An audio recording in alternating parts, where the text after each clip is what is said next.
You will also learn how they are connected. At the conclusion of this lesson, you will be able to describe the server and the various station components. You will also understand a little bit more about fault-tolerant Ethernet and its purpose, and you will be able to trace the flow of data through FTE. As the diagram shows, we have several station types talking to the server, uh, and we also show a C200. We also show a C200 and a C300 controller. All of these components are connected through FTE.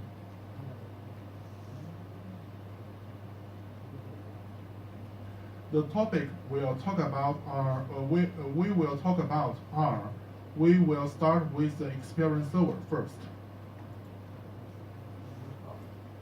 Then we will talk about the various station types that are available in Experian. We will wrap up the discussion talking about FTE or fault-tolerant Ethernet. Let's start with the server. The server is the heart of the Experian system. It contains the global database. In that global database, we have the data from various controllers that are configured to communicate.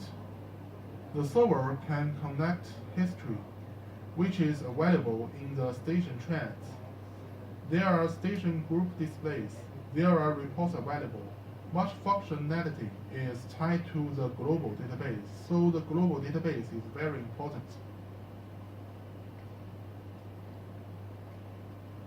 It uses efficient communication.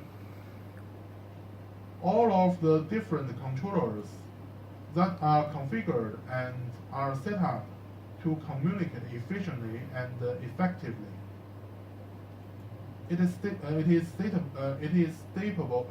scalable and expandable. When you load up your process server, it contains all of the functions available. If you decide,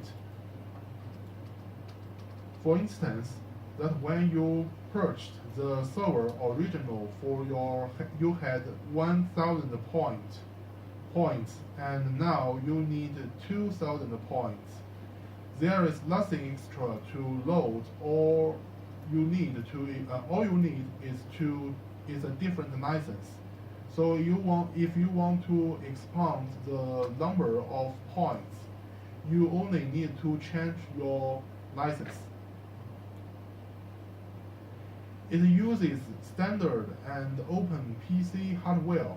Now let me explain this. If you are going to need assistance for our technical assistance center, it is highly recommended that you use a Dell PC, the company Dell, and one of the PowerEdge model that is approved by Honeywell. There is nothing non-standard about those Dell PowerEdges. However, we have qualified them. Many generations of their hardware and many generations of Experian software, and we are lots of experience with them. We do provide for on-process migration.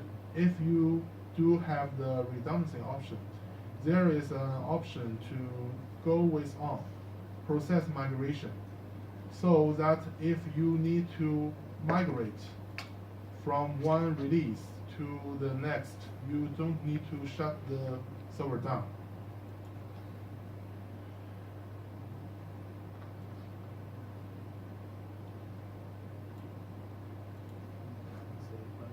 If you have a larger system, it is possible to have multiple servers. That means a server with multiple, that means a system with multiple servers. In the We have an option called distribute system architecture, which named DSA. What it does is integrate data, alarms, history from various servers so that sitting at any station,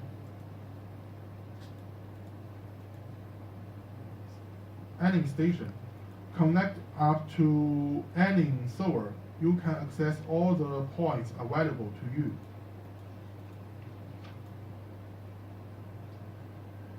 It extends a single database to a very large system. Now, the beauty of it is there is one alarm and even the screen for all alarms. From all the various servers are incorporated into the DSA, there is no duplicate database.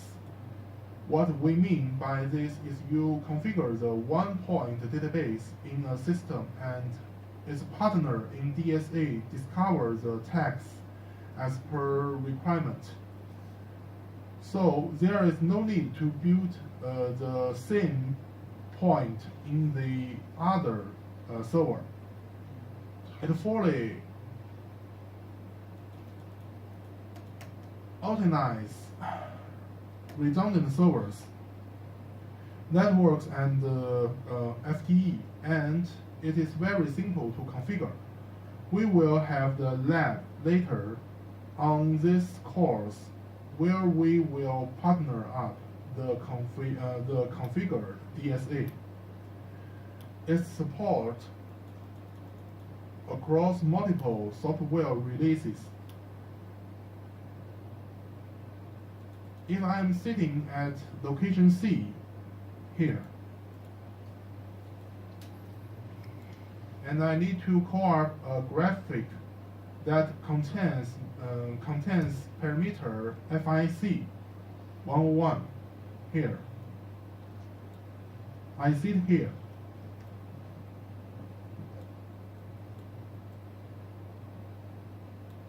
And I need to call up the graphic that contains the manufacturer, FIC.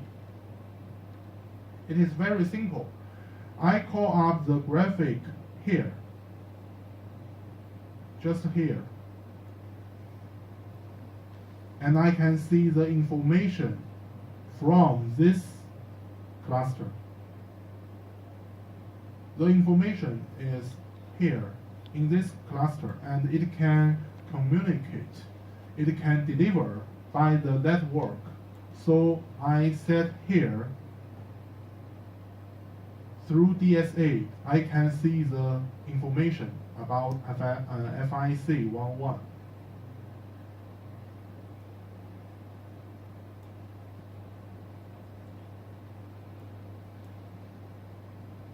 What happens is when I call up the graphic, the server goes out among its DSA partner and finds out the owner of the point.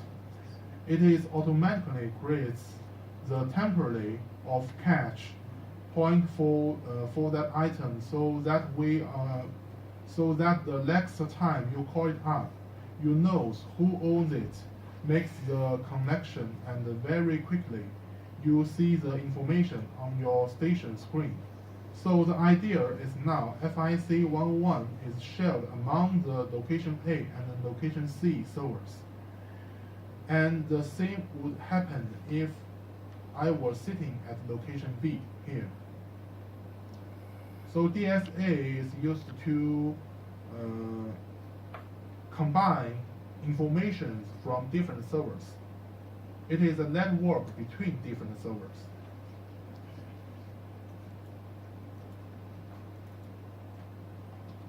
Let's talk about station.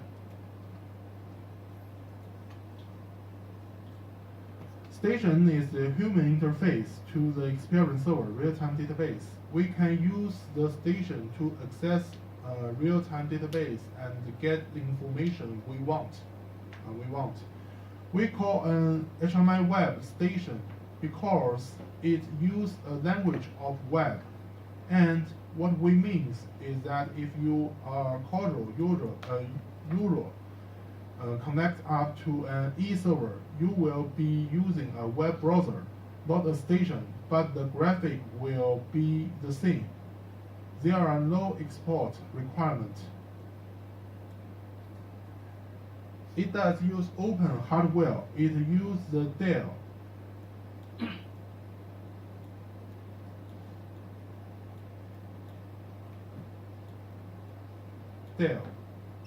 Dell workstation type, workstation series machine. You can buy it easily from the market. Again, we just have a lot of experience with Dell. It does use of the off-the-shelf PC hardware, but it can also be an icon station. This too, with full screen and a special keyboard. This is the icon station. Icon station. The icon station is from Honeywell. And you could use another type of computer, which is off the shelf.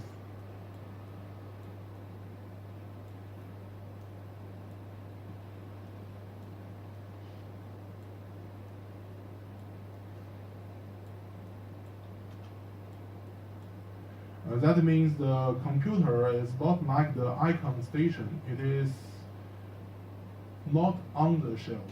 This is not on the shelf. It can be buy for you. We are showing this diagram and icon and record that is more complex station. It can have up to 4 flat screens. 4 screens. Plus a custom operation panel here, the keyboard here. Station is application. So whether you are running on an off-shelf PC or an icon station, station is the application that runs, and that is what provided by Honeywell.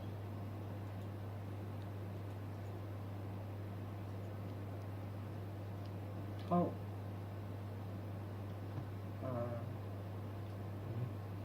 Why we use only Dell?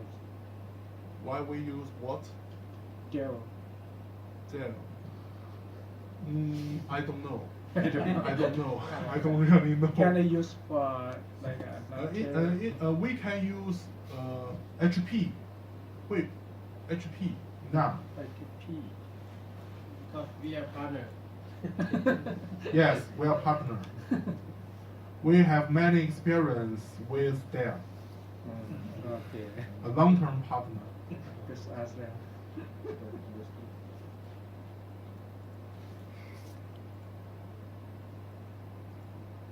Now let's talk about various station type.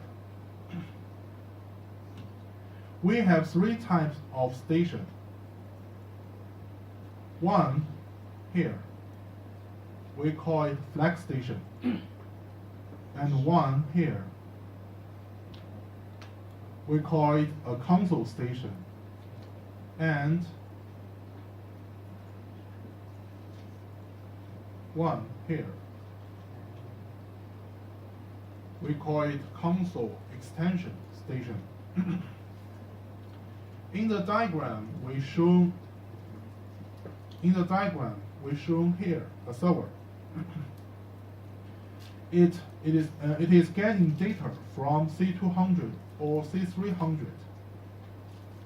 The data from C200 and the C300.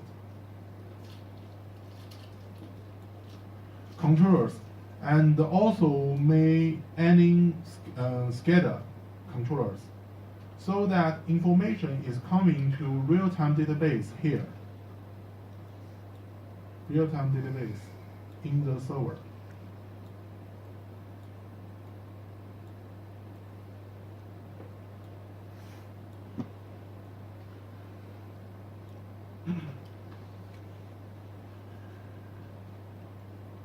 It has data, alarms, events, all that is published automatically. We use station to view that data. The first station type we will talk about is the flag station. This one. Also, we call it ESF.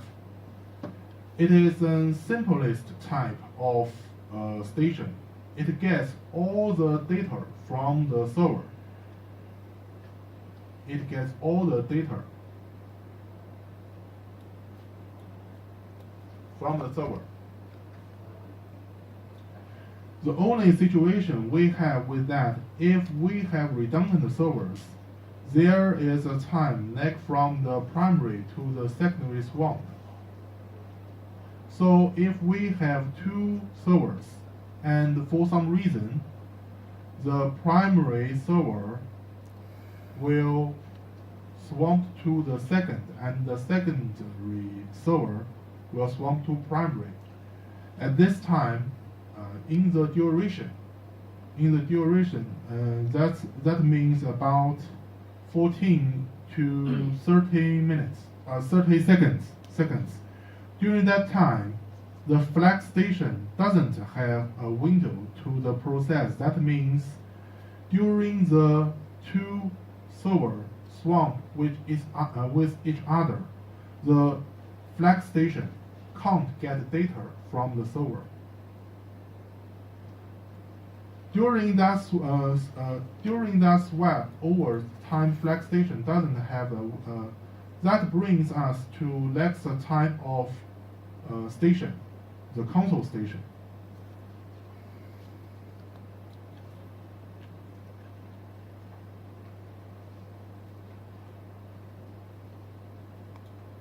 As the green arrows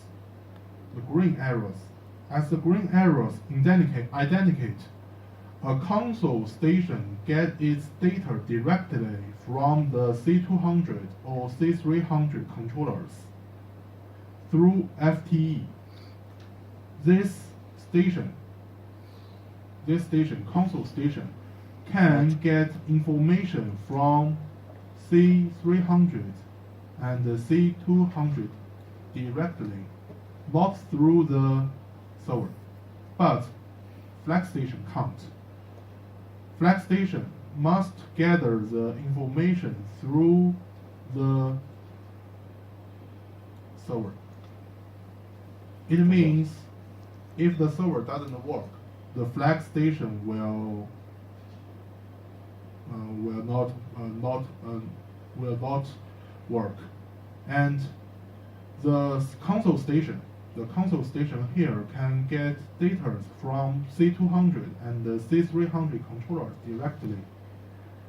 What means is during the redundant server swap, the console station have live window to the alarms and the events and the process data of the C200 controller or 300 controller. The console station does still require the server for the other data for SCADA information for DSA. The third type of station here is console extension. It is very similar to the flag station.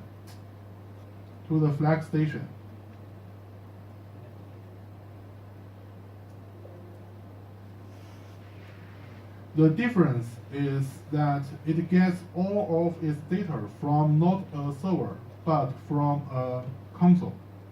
That means the console extension only can receive information from one console station.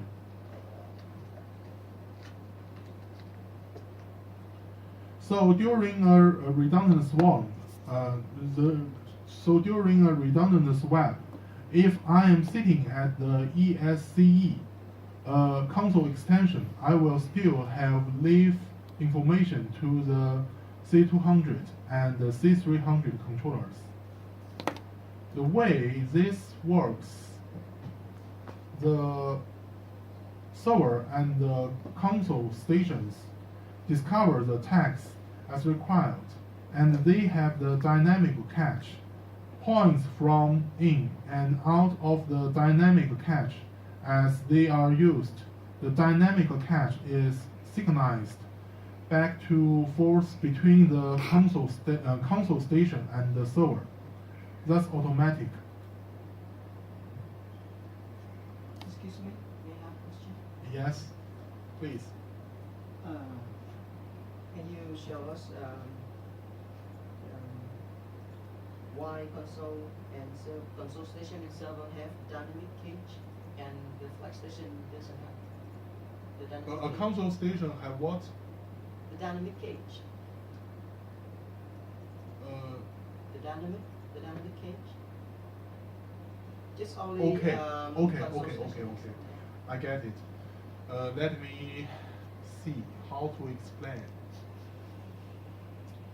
Through this picture, I have drawn. Wait a minute. Let me open my own PPT.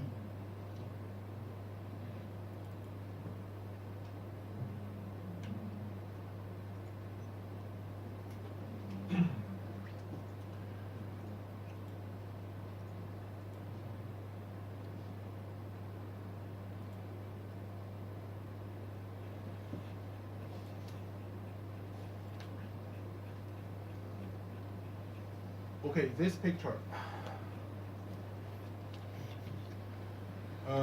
This picture is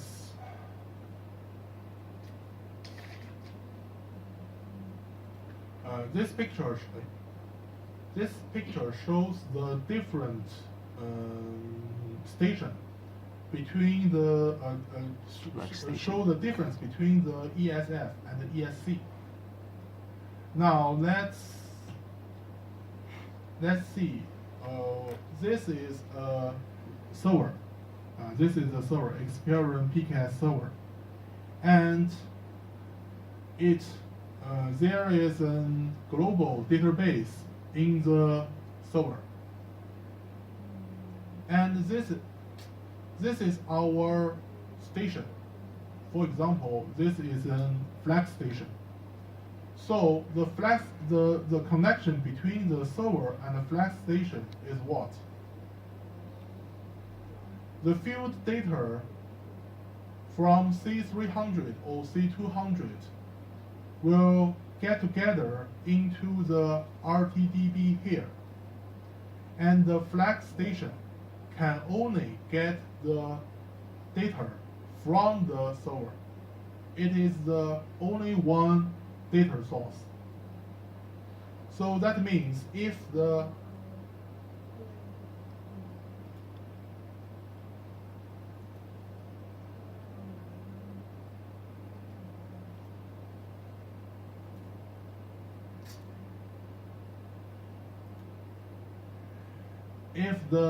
server is broken,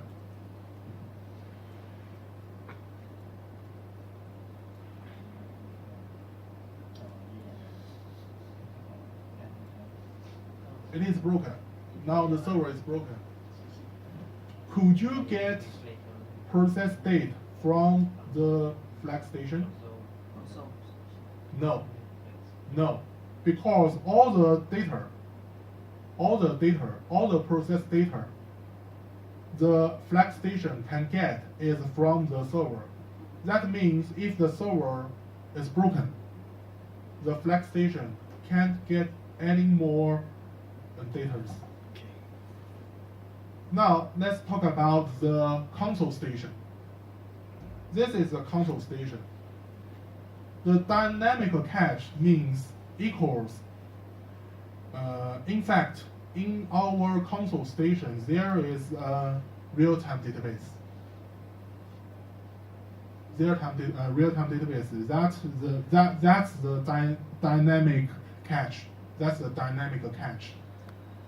In the console station, it has an RTDB for its own, and this RTDB can gather process data process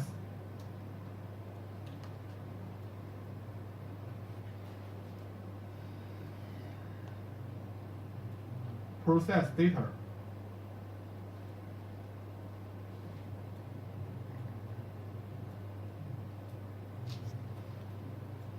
from what? From the controller directly, not depend on the server. Not depend on the server. It can get the process data from our controller. That means if this one, the server is broken,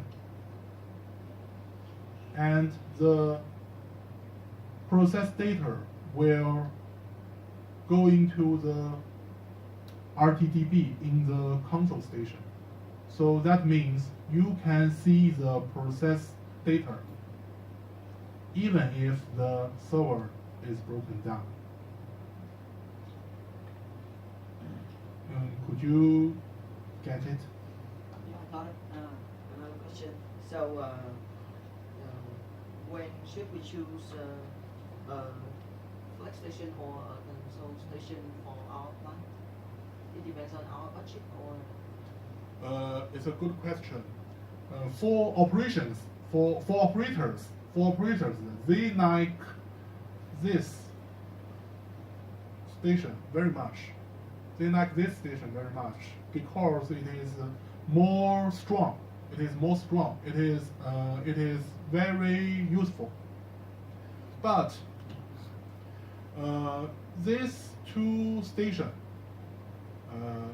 the console station is more expensive than the flex station. So if you have enough money, if you don't have enough money, maybe you need to choose some flex station and some console station. But if you have enough money, is it great to take all the stations, the console station? No, it's not. Why? Because this console station get process data through a controller. So if there is one more console station, that means the controller must communicate with one more devices.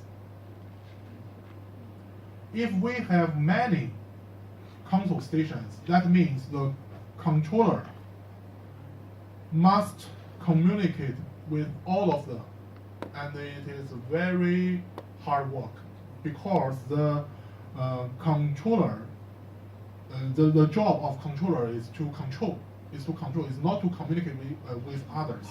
But if you buy many console stations, it will it is not good for our network.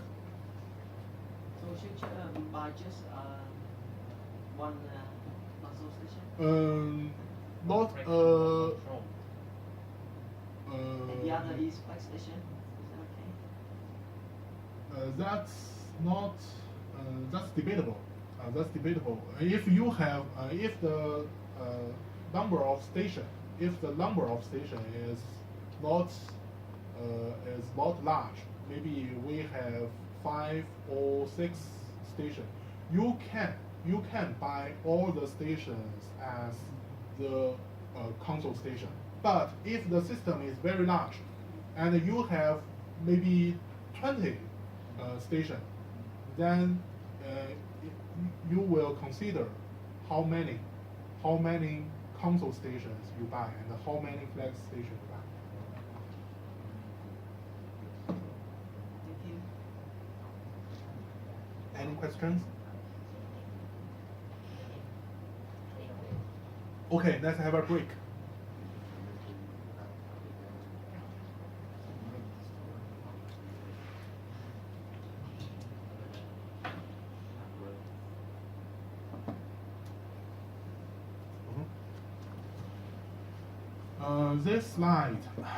This slide shows the The last one is the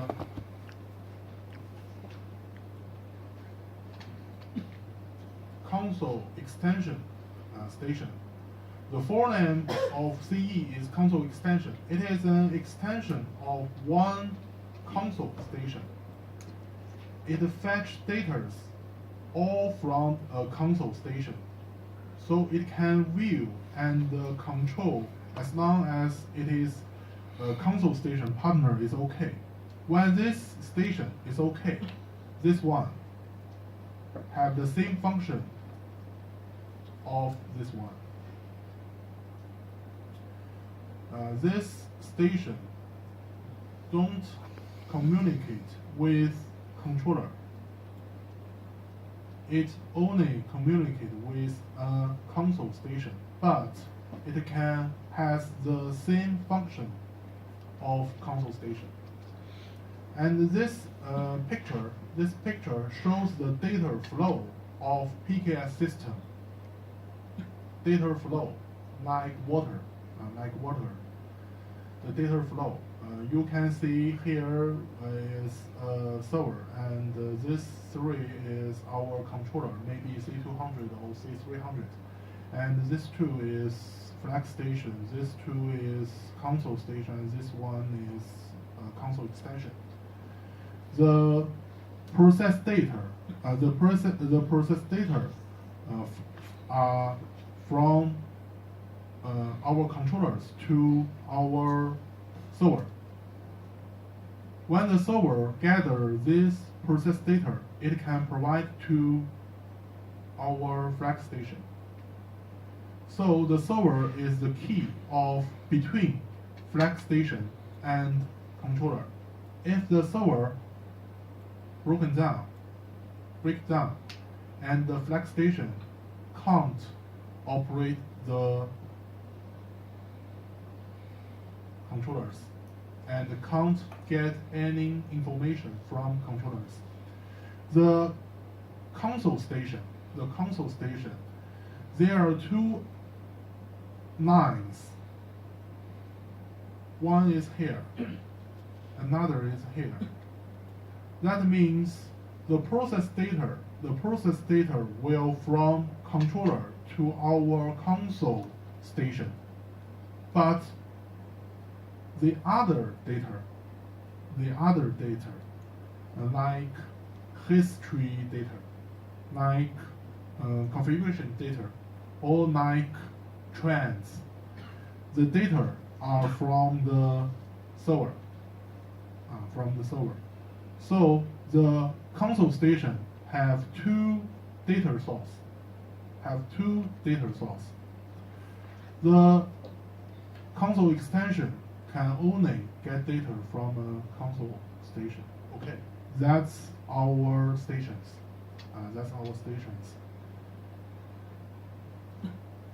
Now, let's wrap up our discussion with fault-tolerant Ethernet. This picture may be different from your training material because these pictures are drawn by me, and I want to introduce this network through these pictures, and it may be easy to understanding. FTE is short of fault-tolerant Ethernet. It is the connection between stations, servers, and the controllers and many other components.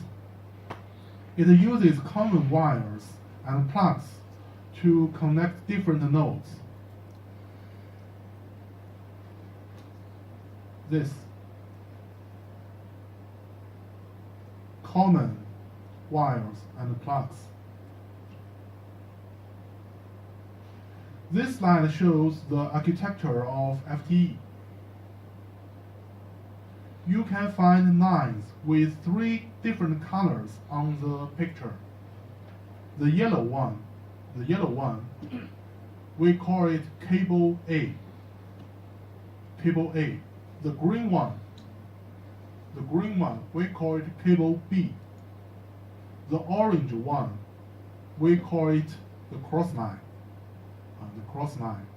So this slide shows two devices connect with each other through the FTE.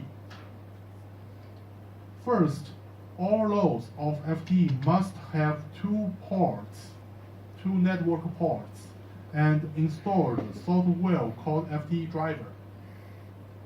Every node of FTE should install a software called FTE driver. Second, there is at least one pair of Cisco switches here. Switch must be from Cisco.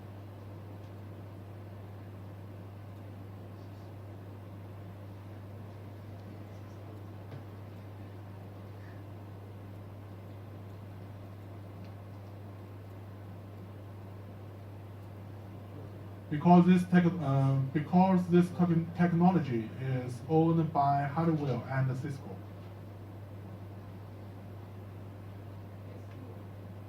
It must be Cisco from switches from Cisco. Third, we connect them like this.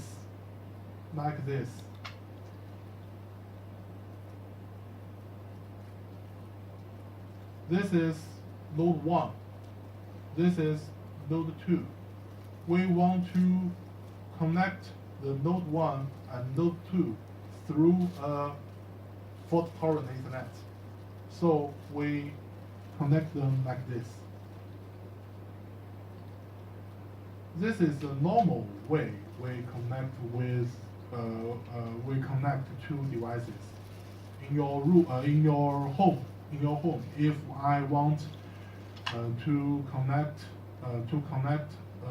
one computer to another, you may use this way. And this is our FTE. You can see the difference between the normal common Ethernet and the FTE architecture. In common Ethernet, there is only one path from node 1 to node 2. That means if any sector has problem, maybe here, or maybe here, the whole link may be broken. Node 1 and node 2 will disconnect with each other in the common Ethernet. But in FTE, there are 4 paths between node 1 and node 2. 4 paths. Which 4? If node 1 wants to transfer data to node 2, which of the 4 paths can the data travel? Which 4? Here, port A to port A, and port A to port B, port B to port A, port B to port B. So there are 4 paths. You can choose.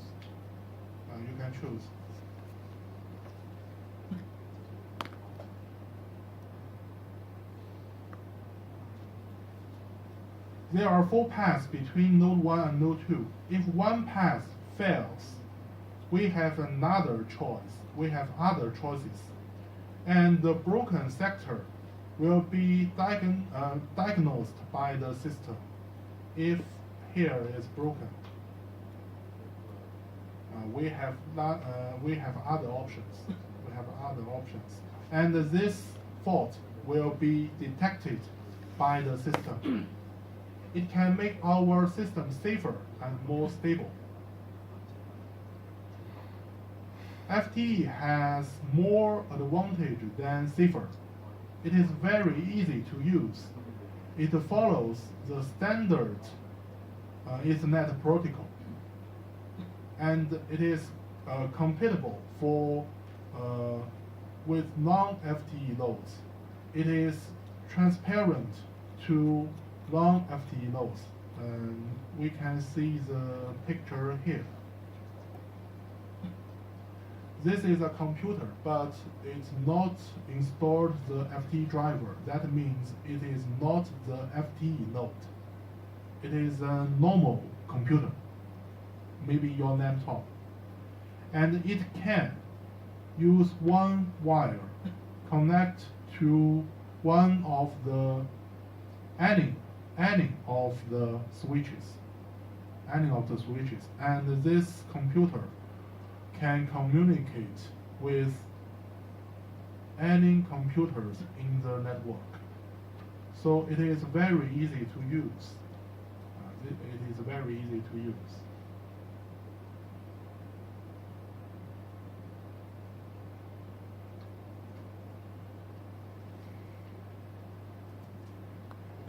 let's back to our.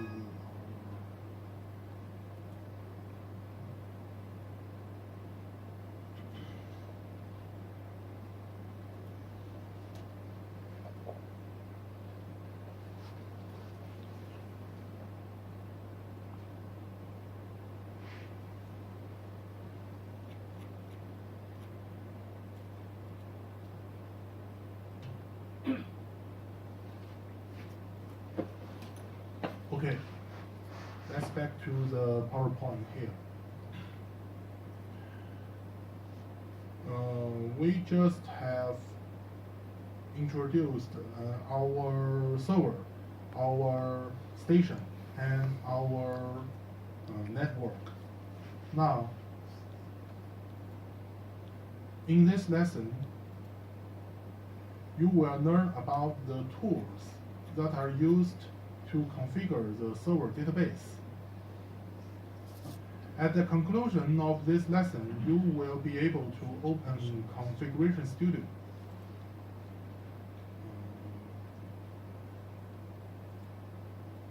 Configuration Studio.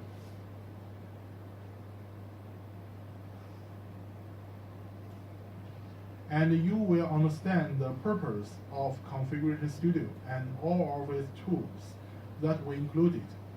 You will also be able to explain the load destination from each tool. As you configure, there will be a down arrow to note. If you understand where the load goes, it helps to understand a little bit more about the configuration itself. Our topic are to introduce Configuration Studio. Then we will going to talk about the different tools that are included in the Configuration Studio. And finally, we will wrap up talking about the destination from those tools.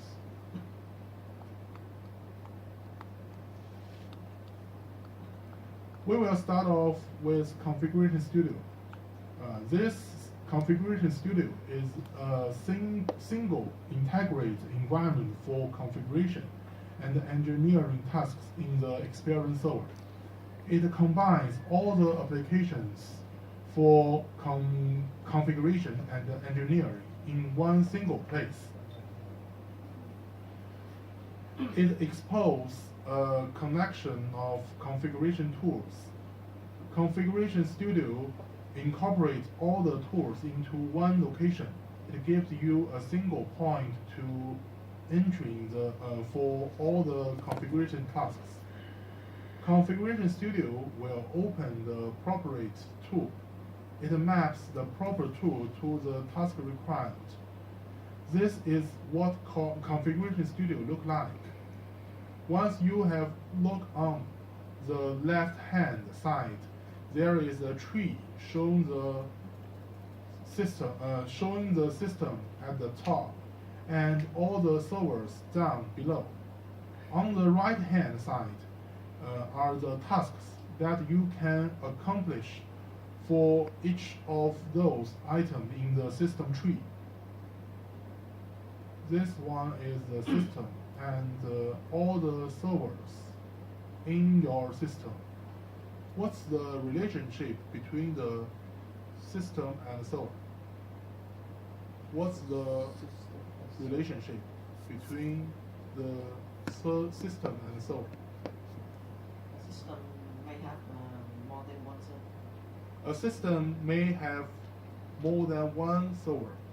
That means the server is contained by a system. Okay. And on the right hand side here, that is many tasks we can do. One one row means one task.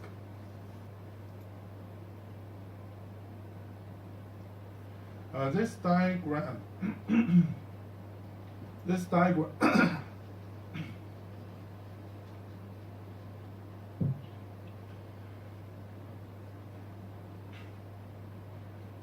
This diagram shows the relationship between the configuration studio and the experience servers. In this model, we have three servers: server 1, server 2, server 3. There are included servers in the system. Notice that server 1 contains the enterprise modem builder here.